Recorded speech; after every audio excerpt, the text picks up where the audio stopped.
How can this wooden gate slide side to side? It looks like it only uses a few metal pipes, but the mounting system does all the work.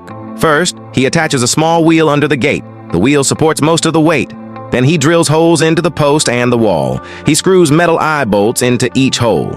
He also adds eye bolts to the top and bottom of the gate. Next, he stands the gate upright. He lines up all 3 sets of rings. Then he slides 2 metal pipes through them. Each pipe passes through the fixed rings, and the gate rings. Now the gate can slide from side to side. He adds a fitting to each pipe end. Then he locks each fitting with a screw. Finally, he tests it several times. The gate slides neatly against the wall. When closed, it blocks the entire opening.